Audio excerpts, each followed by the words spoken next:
itu meresahkan dan provokasi untuk mengadu domba antar umat. Saya ingatkan Undang-Undang Nomor 5 Tahun 69 yang diperbarui dari Undang-Undang PNPS Nomor 1 Tahun 65 yang dibuat oleh Bung Karno tentang penodaan agama. Itu mengancam hukuman tidak main-main, lebih dari 5 tahun hukumannya. Ya, kita akan membahas mengenai hal ini dan sudah bergabung bersama kami dua narasumber pada pagi hari ini. Kita sapa dulu ya, Via. Ya. Ada Amir Syah Tambunan, Sekjen MUI, dan juga Jerry Sumampau, Kepala Humas PGI. Assalamualaikum, selamat pagi. Selamat pagi, Bapak-bapak. Pagi, Ya, waalaikumsalam warahmatullahi wabarakatuh, Mbak Rati, Mbak Arif, Ya. Mas Jerry. Iya, terima kasih banyak, Ya, Bapak-Bapak. terima kasih. Saya mau Selamat ke pagi, Pak Pak Amir dulu. Alicia. Iya. Ya. Pak Amir, dengan adanya video ini yang sudah viral juga, ini mencederai begitu umat Muslim. Kalau dari sisi MUI sendiri, memandangnya seperti apa Pak dengan kasus ini? Iya, pertama saya mengapresiasi dulu ya, ini Pak Mahfud MD kan jelas, tegas. Apa yang beliau maksud bahwa pernyataan Saiful Ibrahim ini kan nyata-nyata melakukan provokasi, ya, ada indikasi kuat dalam konteks penistaan agama karena ada Undang-Undang PNPS Nomor 1 Tahun 1995. Oleh karena itu, Majelis Ulama Indonesia secara jelas, tegas dalam ijtima ulama yang dilakukan pada tanggal 9 sampai 11 November lalu di Jakarta tahun 2001, itu ada yang disebut dengan dhawabit dan kriteria yang masuk penista agama, ya. Apa kriteria penista agama? Ada dua di situ kami tegaskan. Pertama, kriterianya menghina, menghujat, melecehkan, dan bentuk lain yang dapat merendahkan agama dan keyakinan serta simbol dan atau syiar agama yang disakralkan agama harus dilakukan penegakan hukum, ya, sesuai dengan peraturan perundang-undangan yang berlaku. Itu pertama, ya. Dan yang kedua, atas dasar itu Ijtima Ulama Komisi Fatwa merekomendasikan pertama, ya, harus ada peraturan perundang-undangan yang lebih kuat dan tegas untuk menciptakan kerukunan umat beragama dan memberikan sanksi yang lebih tegas, jelas, sehingga menimbulkan efek jerah. Yang kedua, ya, negara harus bertindak tegas dan adil agar segala bentuk tindakan pelanggaran yang mengganggu keharmonisan, kerukunan, kehidupan umat beragama, yang kemudian dapat menyebabkan konflik, ya.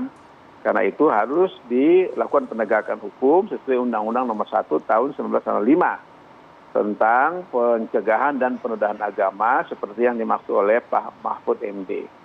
Atas dua hal itulah, maka saya ingin sekali lagi menegaskan Saiful Ibrahim ini sebenarnya sudah pernah dijebloskan ke penjara tahun 2018 tentang menghina Nabi Muhammad.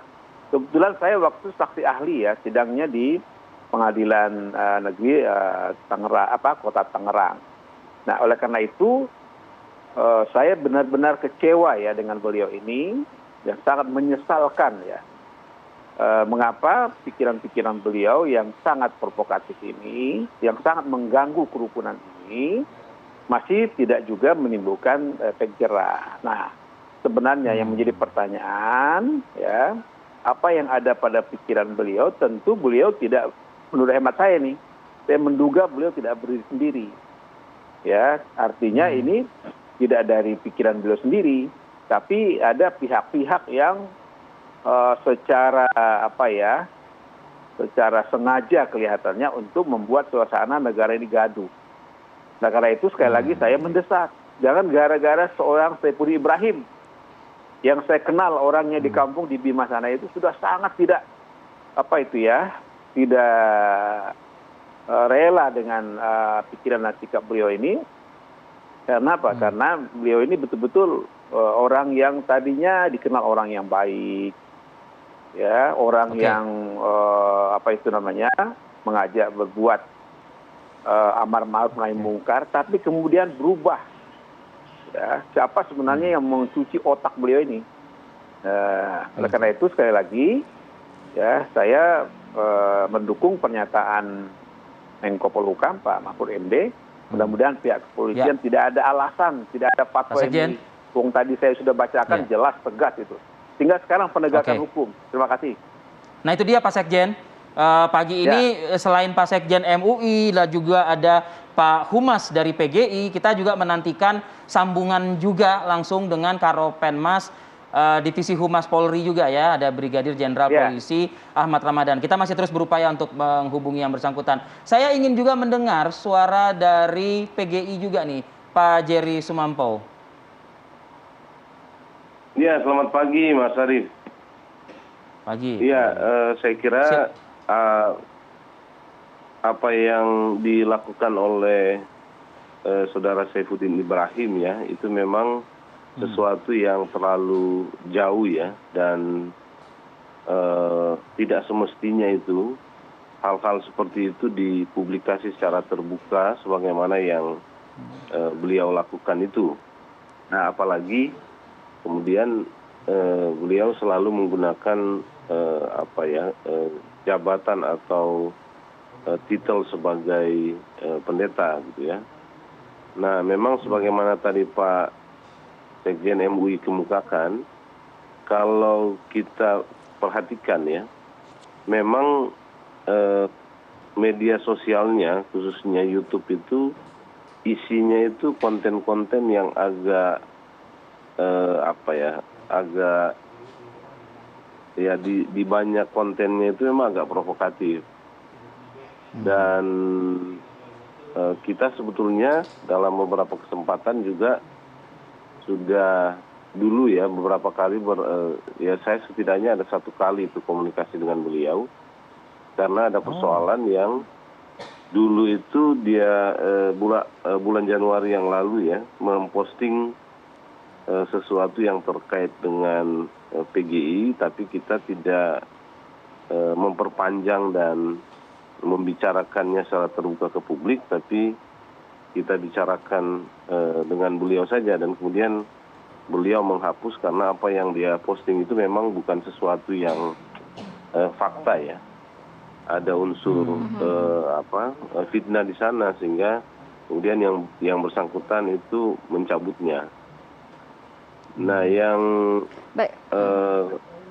sekarang saya kira apa yang dilakukan itu sesuatu yang kita nggak duga juga gitu ya, dan kita kaget ya di PGI itu tiba-tiba kok ada begini, dan banyak sekali pertanyaan, banyak sekali yang bertanya ke PGI mengemukakan atau bertanya tentang siapa figur ini. Saya sendiri tidak mengenal secara pribadi ya, sebagaimana tadi ya Pak Sekjen MUI. Tapi kemudian kita mulai mencari informasi dan melihat memang kesenangan beliau itu ya hal-hal yang sifatnya sensasional ya, yang kontroversial. Itu. Nah, sementara kita merasa bahwa itu bukan perilaku yang semestinya ya, apalagi kalau kemudian menyebut diri sebagai pendeta. Jadi kita menyayangkan juga hal seperti ini terjadi, dan karena itu sebetulnya kita berharap ya ini direspon secara lebih bijaksana dan tenang-tenang aja gitu ya. Kita di PGI sejak awal memilih untuk tidak membicarakannya secara terbuka, karena ya di media sosial itu kan begitu ya Mas Arief ya, Pak Sekjen ya, kalau makin sering dibicarakan gitu ya, dia makin viral aja gitu. Padahal kami merasa tidak ada kepentingan tidak ada hal yang penting untuk membicarakan itu, apalagi kita punya banyak pekerjaan yang lebih baik menjadi fokus pekerjaan kita gitu. Nah, tapi karena dia sudah disampaikan secara terbuka ya terpaksa ya harus direspon juga untuk menjawab ya paling tidak pertanyaan-pertanyaan yang disampaikan kepada kami gitu. Iya. Pak Jerry, tapi kalau misalnya ada langkah lanjutan nggak Pak dari PGI? Dalam arti begini, kalau kita melihat dari konten YouTube-nya sendiri banyak kata-kata yang tidak pantas begitu ya, sensasional tadi kata ya, Pak dan menunjukkan kepada Islam, umat Muslim. Dan kalau melihat konten-kontennya dan juga komen-komennya ini akhirnya menggiring opini begitu. Apakah ada langkah lanjutan? Jangan sampai yang dicap pendeta ini jadi kita beranggapan nantinya akan memprovokasi antara umat Muslim dan juga umat Kristen, Pak. Apakah nanti ada langkah lanjutannya? Tapi kita sambung lagi ya, Pak, di segmen berikutnya ya.